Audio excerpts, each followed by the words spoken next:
Namaste everybody, namaste. It is a book launch today the book is called Karma Curry for the mind, body, heart and soul. But this is not just going to be a book series for us. It's been a journey for all of us who work with the Karmavir movement and the Right Every Wrong movement. A journey which spans a decade now. And the journey began actually around October 2003, which is almost 10 years ago, a little over 10 years now, when Prince of Wales was scheduled to come to India. And I was working with an organization at that time who said that let's use this opportunity to have a fundraising dinner.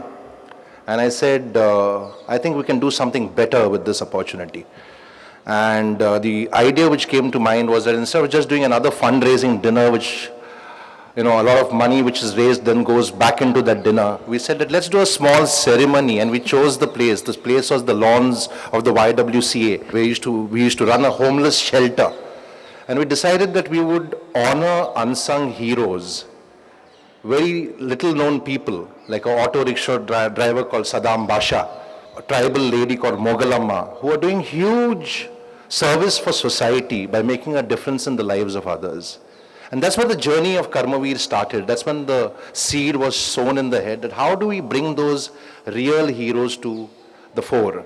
How do we tell the stories of real heroes in a world which is slowly but surely losing human values, because everybody thinks heroism is about celebrity, which I think is now being proven wrong, because you see how celebrities are falling the world over, right? Who is the biggest sports hero? Let me just establish this with a simple example. Who is the biggest sports hero in India? Anyone? Who is the biggest sports hero in India? Sorry? Sachin.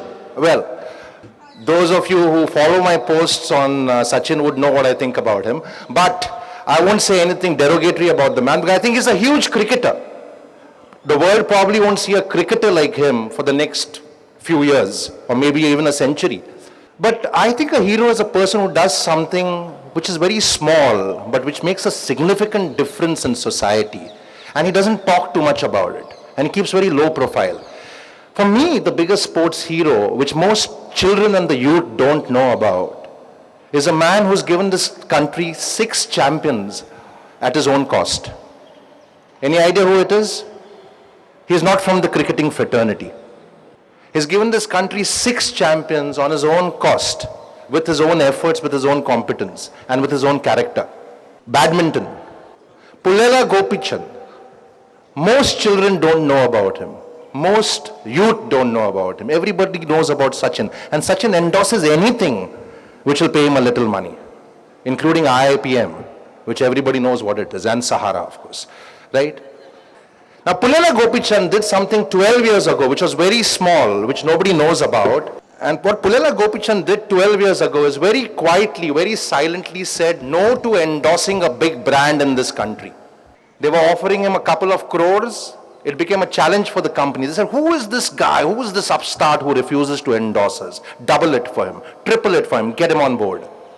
And Pullela Gopichand said, you give me 100 crores, I won't do it, because I don't want to mislead the youth of India to think that Pepsi is a healthy product.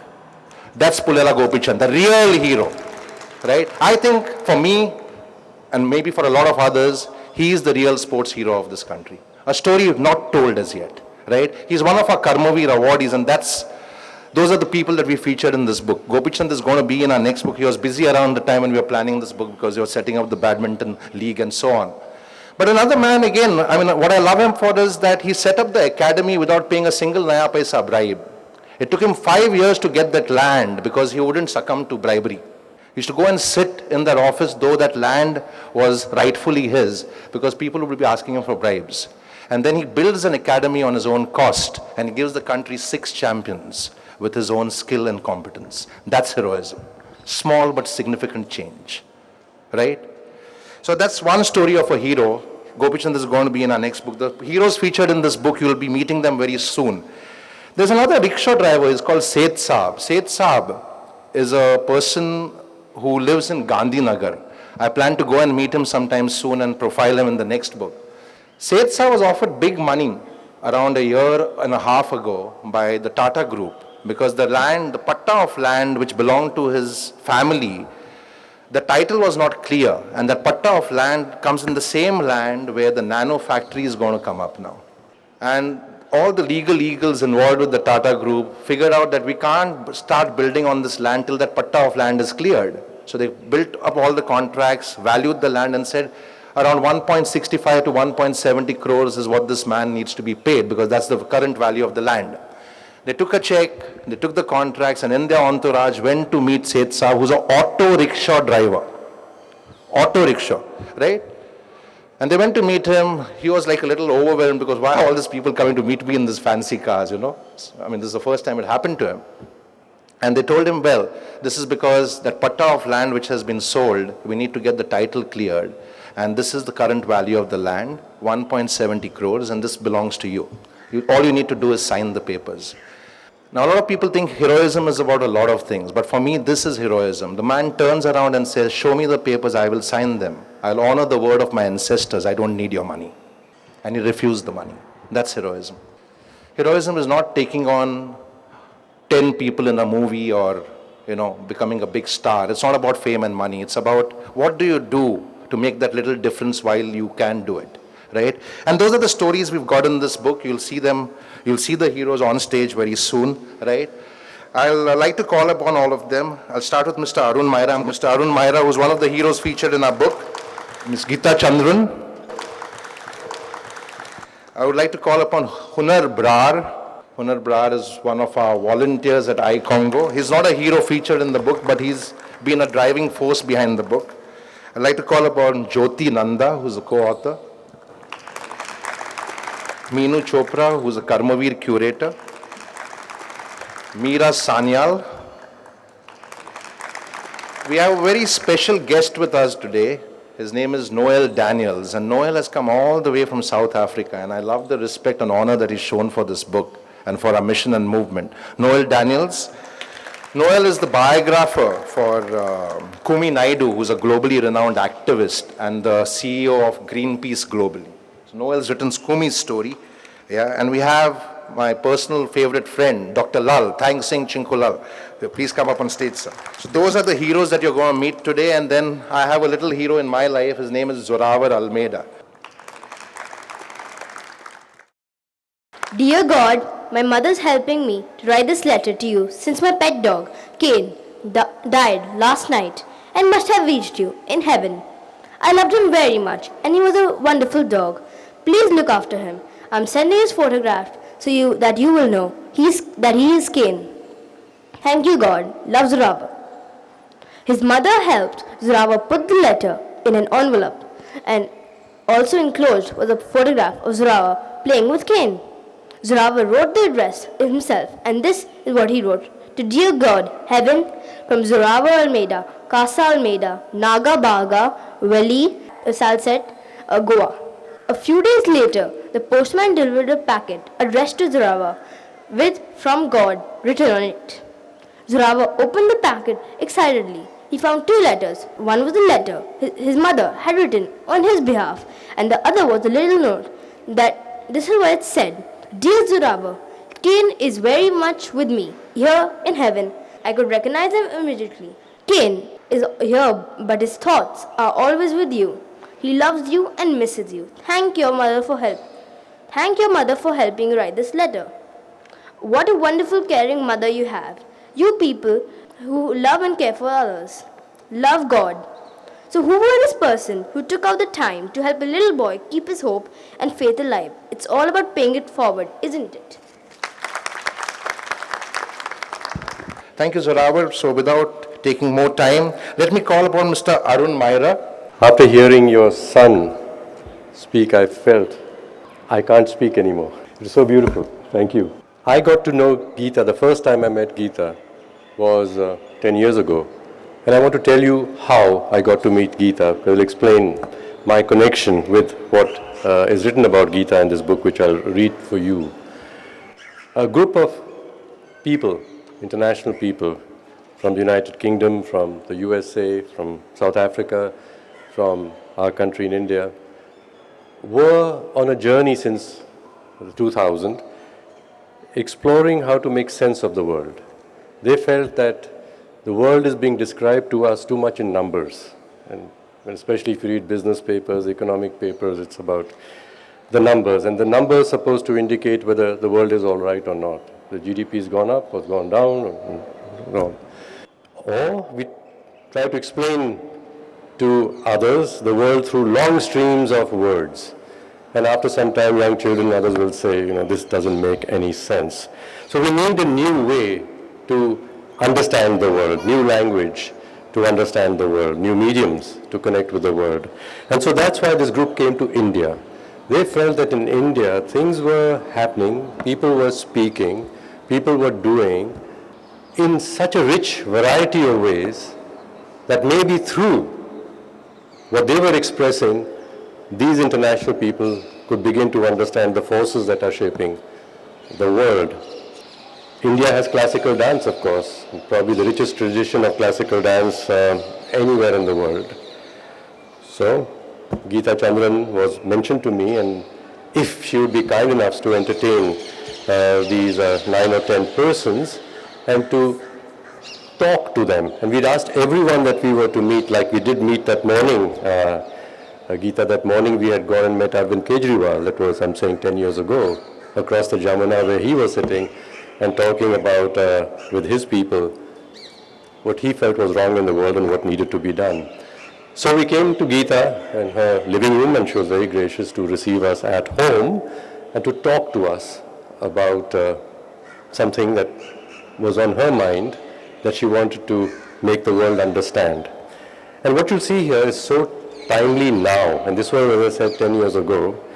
Today, women, the violation of women is so much on our minds.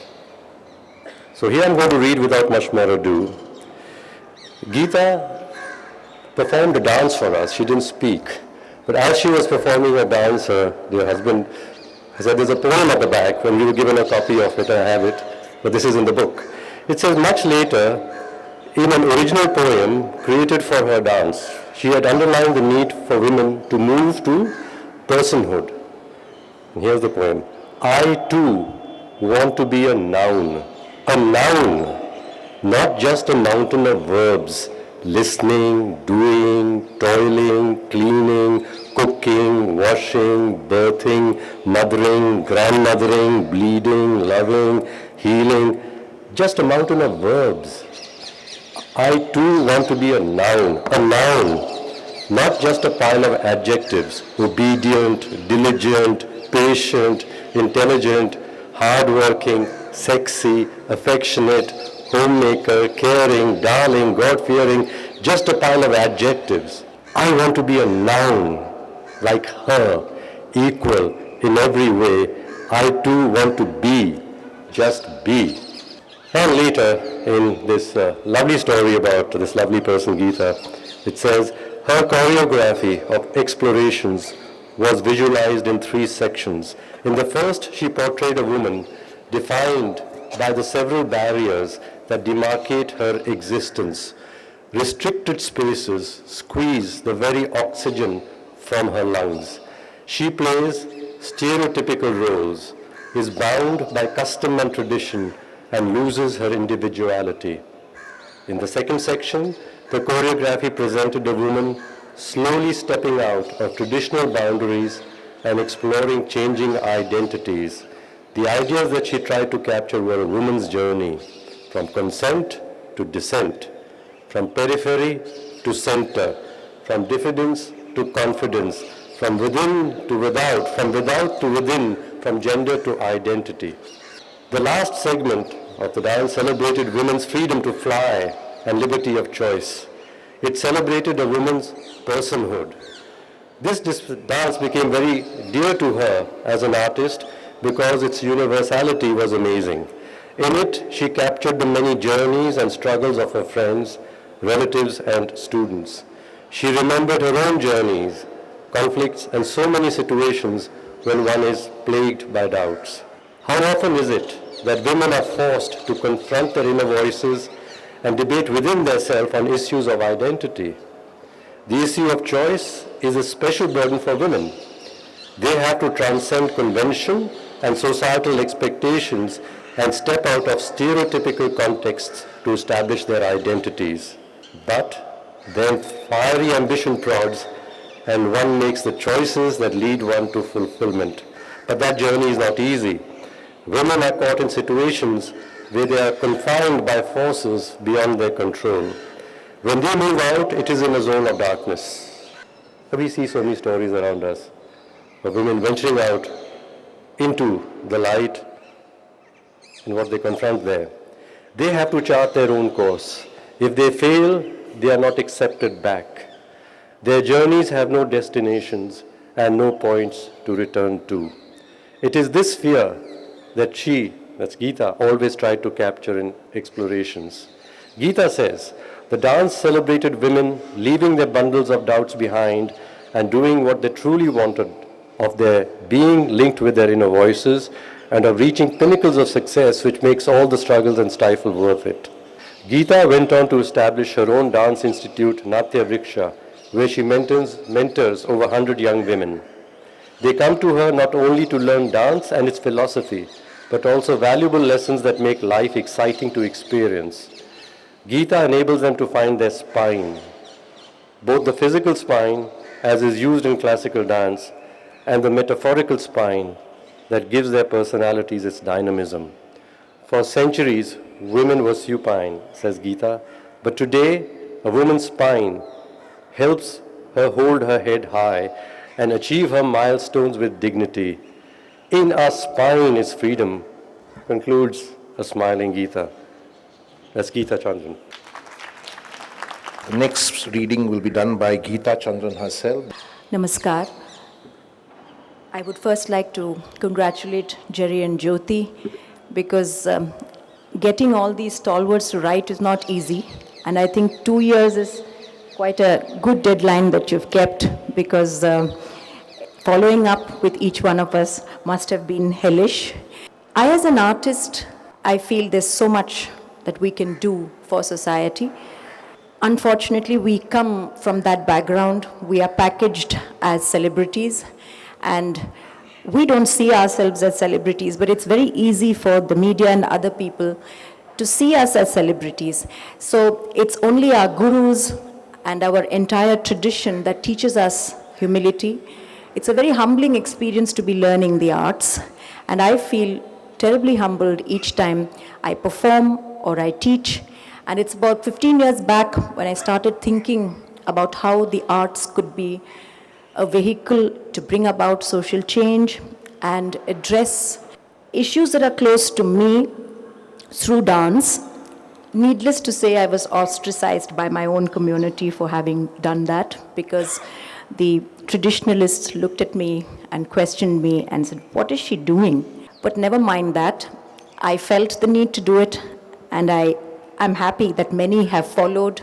And today we see a lot of people talking about social change through performance, through a process, through workshops, through a whole range of activities which come out of the performing arts. As an artist, I'd like to pay my humble respects to these great heroes through a work of a person whom I admire greatly, M.S. Subbulakshmi, who's a Bharat Ratna, and who sang at the UN General Assembly many years back a beautiful hymn which talks about a society free of war and stress.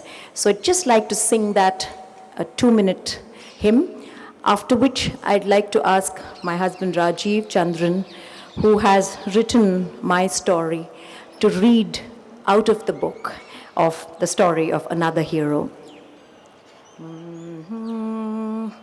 Maitrim bhajata akhila hrijatrim, Maitrim bhajata akhila hrijatrim, Maitrim bhajata akhila hrijatrim, Atmavadeva Paranapi Pashyata, Atmavadeva Paranapi Pashyata, Yuddham Tyajata स्पर्धां त्यजत त्यजत परेश्वर क्रममाक्रमणम्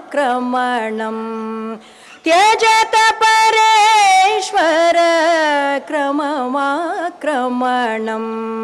मैत्रीं भजत अखिलहृजयत्रीं मैत्रीं भजत अखिलहृजयत्रीं जननीं पृथिवीं कामदुधास्ते जननीं पृथिवीं कामदुधास्ते जनको देवः सकलदयाळो जनको देवः सकलदयाळो दाम्यतदत्त दयध्वं जनता दाम्यतदत्त दयध्वं जनता श्रेयो भूयात् सकलजनानां श्रेयो भूयात् सकलजनानां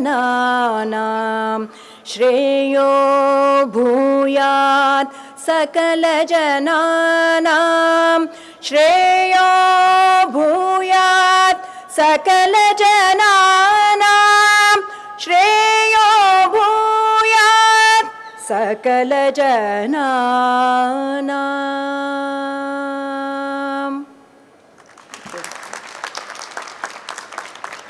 A compassionate healer, Dr. Chinkolal Thangsing.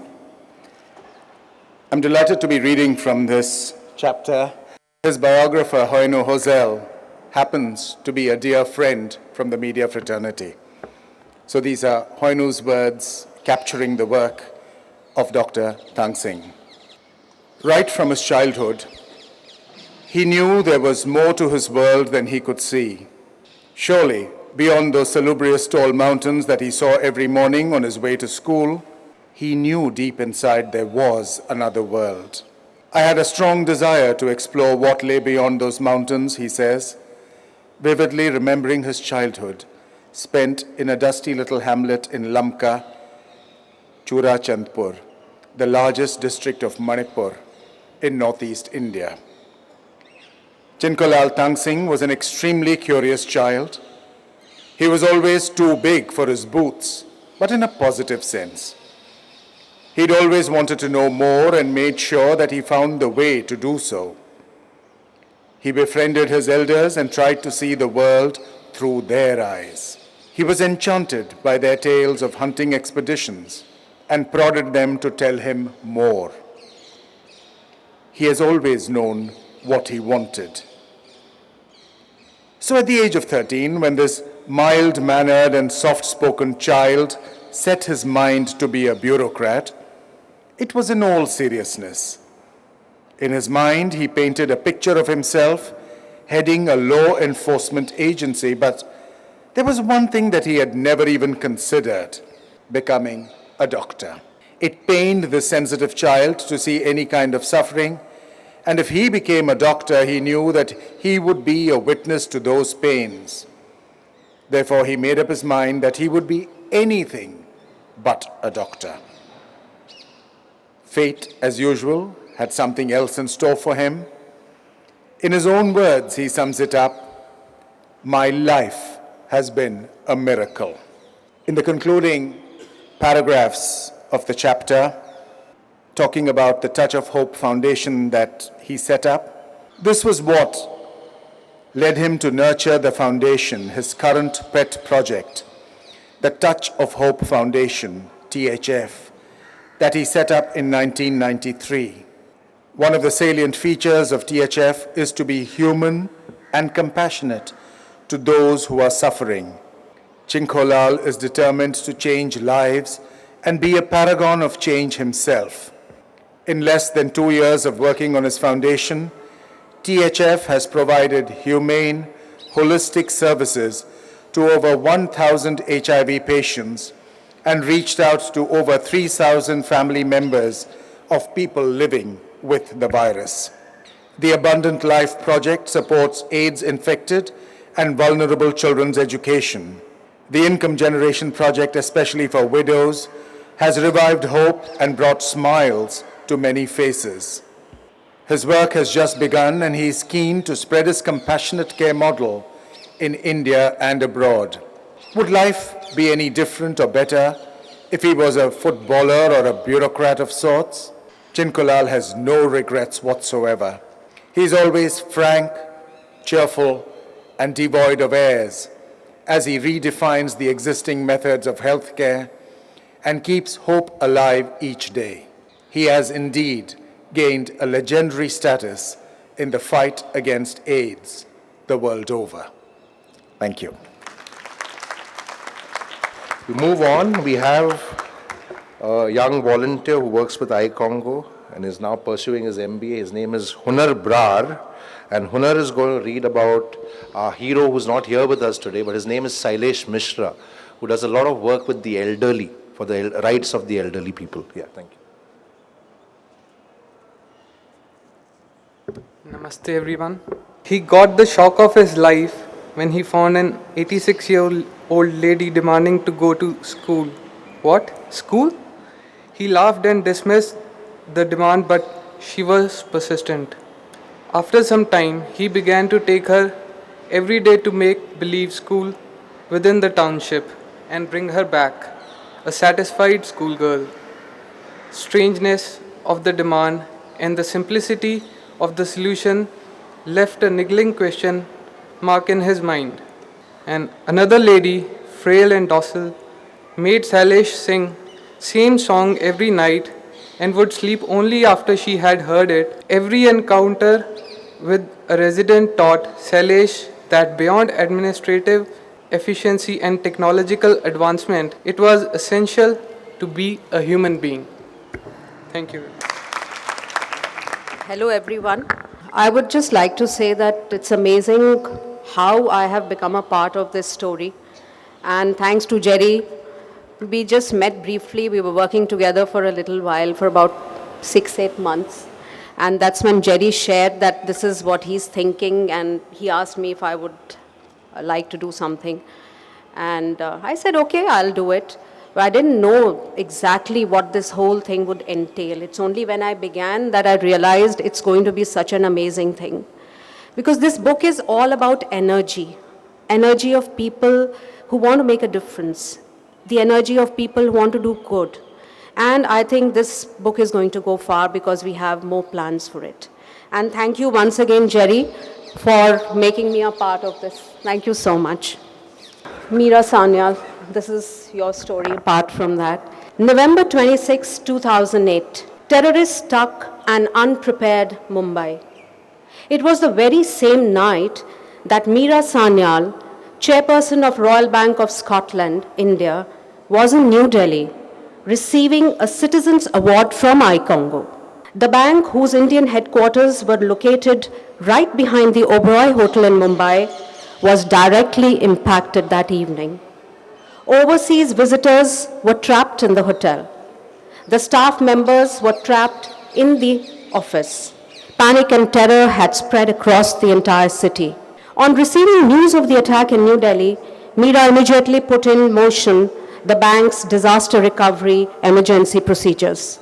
This included tracking down the bank's 2,500 employees in Mumbai, ensuring all overseas visitors were safe, and making arrangements to service clients the very next day. In contrast to this calm and measured response, confusion reigned among the authorities in Mumbai. They were taken by surprise and bewildered by the attack. They didn't know how many people were trapped in the Taj and the Oberoi hotels, how many had been saved, and did not even have access to the hotel plans. 3 days after November 26th, when the terrorists had been killed and the last one captured, the usual debates began. All over Mumbai, hoardings and stickers proclaimed, "We will never forget 26/11. There was a feeling of collective brotherhood, but also of collective helplessness. Everyone said, the middle class must enter politics, but nobody stepped forward. except one. People like us tend to criticize and analyze, but do not participate in the political process.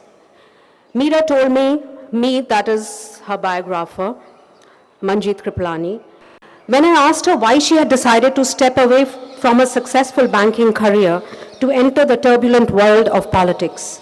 Politics matters, and in a country like India, it affects every aspect of our lives. Watching the television coverage of the terrible attacks in Mumbai, I decided that if I felt I could contribute to solution, then I should roll up my sleeves and simply do so. So in March 2009, Meera decided to contest as an independent candidate from South Mumbai for the Lok Sabha elections of 2009. The time she felt was right to stand against the populist and divisive politics that dominated India. There was a need for citizens to re-enter and reclaim the political space. Inspired by the liberal tradition of Sri Rajagopalachari and Minu Masani, she felt that it was time to speak up against the narrow, non-liberal and parochial policies that were beginning to dominate our country. And no matter what the outcome, she felt that it was time that someone took the first step. Ek kadam, to make a beginning. Ek kadam, only one humble step at a time, but the first one in a long journey. India will hear more from Meera in the future. Thank you so much. Namaste everybody, and thanks Jerry for all the good words. Today I am going to read the story of Subhashini Mistry, and I am really glad that I am reading her story because I draw a lot of inspiration and strength from her story. And incidentally, her story has been written by Anita Pratap, who is also a Karmavir awardee. So I'll go straight to the story. At 12, Subhashini was married off to Chandra, an agricultural worker who lived in Hansakpukur village. He earned rupees 200 a month. Subhashini struggled to make ends meet. Disaster struck in 1971. Her husband began writhing in pain and she rushed him to the district hospital in Tollygunge, Kolkata. The anxiety over her husband's deteriorating condition gave way to horror as she realized that the doctors and nurses refused to pay attention. Because he was penniless. Death ended her husband's story. Through her tears and fears, Subhashini made an oath that fateful day. No one should suffer her fate. She made a promise that she would do what it takes to spare people of this nightmare. She would build a hospital for the poor. For 20 years, she scrimped and saved. She spent nothing on herself and little on her children, except for Ajay's education. With the industriousness of an ant, she saved little by little for a purpose. She had not given up on her dream. She was determined to build that hospital. In 1992, she bought 1 acre of land in her husband's village for rupees 10,000. She moved back with her children to her husband's hut that had been lying vacant all along. She gathered the villagers and told them of her plan. She would donate her 1 acre land for the hospital, but the villagers will have to donate the money to build a thatched shed that could serve as a dispensary for the poor. The public donation totaled rupees 926. Some villagers contributed in kind, providing bamboos, palm leaves, truckloads of earth and wooden planks. The poorest offered their labor. Thus, a 20 feet by 20 feet temporary shed was constructed in 1993. Subhashini was very clear about her goal. This was a hospital for the poor. This was not a business. Yet she knew that the hospital had to be self-sufficient. It cannot survive forever on donations. So while the poor got free treatment, those who lived above poverty line had to pay rupees 10 for consultation. Still, this was not sufficient to cover the day-to-day expense of running a hospital. There is a perpetual shortage of funds. We live from month to month, reveals Ajay, her son who is now a doctor. Subhashini is now getting old. Her knees are giving her a lot of trouble. She now tends to the sick in the hospital. She has given up selling vegetables. She says, "This hospital means everything to me. It is my wealth, my knowledge and my happiness." But her mission is not over yet. Only when this hospital becomes a full-fledged 24-hour hospital can I die happy, she concludes. Thank you. We next have Meera Sanyal, and Meera's going to read Arun Maira's story. Thank you, Jerry, and I have to say that it's a real pleasure to be here. I think Jerry and I must have some karmic connection going back many years. Because as you see, the story of my life is quite closely woven with iCongo as well. And it's a great pleasure to read this excerpt on Arun Maira from the beautiful story which is entitled For the Love of India. And I've had the privilege to know Arun for some years, and I think he epitomizes to me all that is good about professional India. I think, you know, if you look at the media today, if you look at what's happening in the country today, amongst many of us, there is a sense of helplessness, of hopelessness, sometimes of anger, often a lot of cynicism, and of despair. But as we've just heard in some of these beautiful stories, including that of Subhashini, this is a wonderful country filled with really hardworking, entrepreneurial, innovative, generous, decent people. Unfortunately, our leadership doesn't reflect many of these qualities. In fact, I'd go so far as to say it reflects very few of these qualities. But there are people who are fighting to change it. There are people fighting to change it from within, and Arun is one of those people, and therefore definitely a hero to me. So it became very clear to him that both electoral democracy and free market capitalism were facing challenges from within which had significant implications for both India and India Inc. It is on this journey of discovery that Arun has spoken and written extensively about 21st century capitalism and about Indian democracy. He has penned 5 books. All of them are thought-provoking and deal with issues like transformation, capitalism, democracy, and the future of India. There are 2 important points that Arun has been pointing out through his writings. One, that both capitalism and democracy, as we know them today, will need to evolve to meet the needs and expectations of the 21st century world. And 2, that India will have to find its own path. Emulating the US and envying China will not help. Why? 3 important megatrends are shaping lives, politics, and business in the 20th century world, he says. 1, with communism dead, there has been an arrogant, almost unquestioning wave of free market capitalism across the world, including India. The global economic crisis, greed, and popular mistrust have now put a question mark on this trend. 2, the explosion of media, internet, and communication has enabled ideas and news to spread seamlessly. And 3, there is an awakening of human rights across gender, class, and castes, with civil society emerging as an important mediator, bargaining for people with the governments and with businesses. Amid all this, the government's role is shrinking in the democratic world, even as corporations expand theirs. Combine it with the fact that governments, no matter how much we may criticize them, are elected by and answerable to their people. But corporations are accountable only to their shareholders, and you see a democratic deficit that is growing rapidly. That's the deficit that civil society is filling today. All this has serious implications. Institutions and rules of the past will not work for the future. Democracy has to be much more consensus-driven. From Occupy Wall Street to the Anna Hazare movement in India, both Eastern and Western democracies are realizing this. Democratic governments must learn to listen to the diverse voices and then be able to build consensus, he says. Change is never easy. To get out of mental ruts and institutional silos is difficult.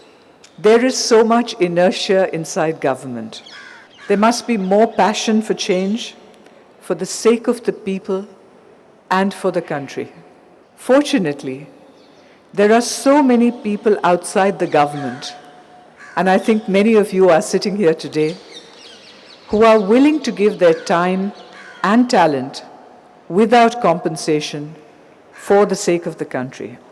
With their help, Arun has presented plans for India with a difference, presented many scenarios about what the future of our country could be if people work together towards a vision of the country that we want to create for ourselves and our grandchildren. Arun has closed this story with a beautiful prayer, and I think it unites many of us who struggle to understand what we can do to bring change. So what next? His reply is cryptic. May God give me the courage to change the things that I can, and the serenity to accept those that I cannot. Arun, it's been a privilege and a pleasure. Thank you. In response to the award being conferred on me, I want to say something very briefly, because I believe that when I return at the end of February, I'll be given 15 minutes to speak. Yeah. Sawubona.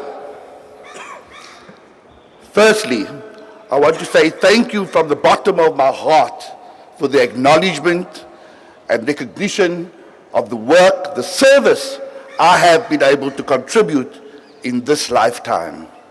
In Africa, there is a greeting that goes, Sawubona. Instead of saying hello, this greeting is saying, I see you. This making of a person visible is significant. We know that many of the injustices and inequalities in the world today are about making people, especially the poor, the vulnerable, the exploited, the disabled, the oppressed, the voiceless, making these people invisible and excluded. Thank you for seeing me. In particular, I want to thank Jerry Almeida, Minu Chopra, and Colonel Sanjeev Dutta. I see you. Secondly, I want to emphasize that the recognition given here today is not about me. In Africa, we speak of Ubuntu. I am a person because of you. I am who I am because you make me. Ubuntu speaks to the collective value of being interdependent, developing solidarity, and establishing a positive sense of personhood. We cannot realize our full potential through solitude alone.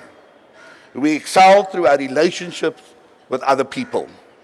Mbeki, the great Zimbabwean writer and proponent of Ubuntu, says that if we want to resolve the mystery of our personal destiny, existence, and purpose, then we should engage in courageous encounters with each other.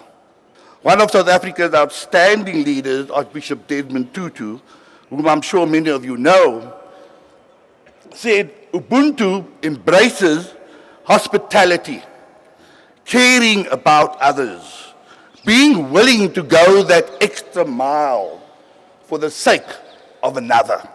And he goes on to say that when I dehumanize you, I inexorably dehumanize myself.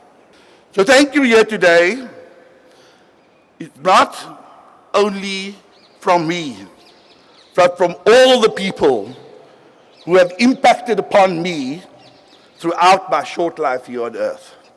Talking about earth, I have to acknowledge Kumi Naidu. Much of what want to say about him is captured in the chapter I will be sharing with you.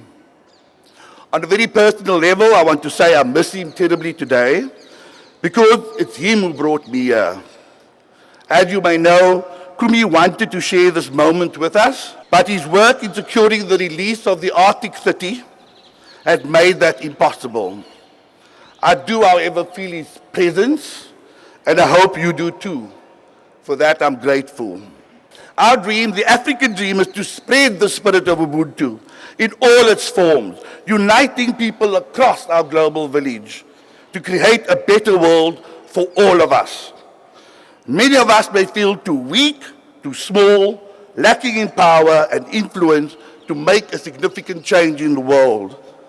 I want you to think about this. If you think you are too small to make a difference, think of sleeping in a room with a mosquito. In the words of Marianne Williamson, as quoted by Nelson Mandela in his inaugural speech, as we let our own light shine, we unconsciously give other people permission to do the same. As we are liberated from our own fear, our present automatically liberates others. The reading in the book that I've been given to present to you deals with Kumi Naidu, as you've heard, and it picks up on the theme of making curry. As with the secret of good curry, we need to ensure that we give depth to the cooking style and acknowledge the complexity of combining a wide range of individual ingredients and spices. In the correct proportions, with the right timing and precision, we can produce a culinary delight that no words will ever be able to explain. Out of the individual parts that have no taste value when we start, we can produce an outcome that in its totality brings nothing but pleasure and titillation to our taste buds. But oh, how aware we must be of the other actions that we require. How often we need to stir and nurture that pot. We cannot be scared. We need to be bold and brave. How much love, passion, and commitment do we need to put into that pot so that what emerges is not filled with mere physical items, but indeed holds the spirit and the soul of its creator within the vestiges of every mouthful. Now a youthful 48, Kumi served as the executive director of Greenpeace International, an organization with close to 3 million contributing members, in excess of 20 million volunteers, cyber activists and others, and 4,000 employees in more than 50 countries. They needed someone who was a bridge builder, an alliance builder, someone who was committed enough to work 24/7, and someone who was not afraid to take risk. I maintain that he was brought into that position precisely because he is a master curry maker. Thank you. Thank you, Noel. So great energy over there and great energy to speak about a man called Kumi Naidu, who's really a lion amongst men, right? I've met him and huge energy with Kumi Naidu, who's a driving force. Yeah. So thank you so much, Noel. And the best for the last, like they say, we have my friend Dr. Lal. Thank you very much for this opportunity. I'm deeply honored and humbled to be among all those heroes. I never thought that as a doctor and doing my work, which is expected of me, would make me a hero. Maybe I was wrong. I will be reading about Ek Tara, the wings to dream and fly. Ek Tara was started with the idea of providing hope to the underprivileged youth in an attempt to help them realize their potential. Its purpose was to fill the gaps in the life of children. Education taking top priority, followed by soft skills such as social interaction, computer literacy, and etiquettes. They hope that providing the youth with equal opportunities would at least help them tap into the hidden potential and improve their lives and of those around them. What motivated them further, as he explains, was not the recognition they received early on in their work, but the zeal with which the unfortunate live. It was fascinating to see and observe people who had nothing to look forward in life with the contentment and satisfaction of those who had everything they could dream of. A great example is Lata, a student of one of their care centers, who, having gone through their training, has now managed to open her own parlor for other children in the vicinity. Geeta feels quite strongly about this and seems to think that her own life until now has been spent on a constant race towards accumulating greater wealth, power, and status. However, the level of satisfaction she gains from the smiles of her children never cease to amaze her, and she regrets not having started her work earlier on. Ek Tara is not about social change, but a story of an ordinary individual trying to make a difference. The USP of Ek Tara is this: two friends coming together to give wings and to share passion and follow its path to wherever it might lead. Few people have the courage and motivation to work an unknown path, and this is exactly what defines Geeta and Jaya. Thank you very much.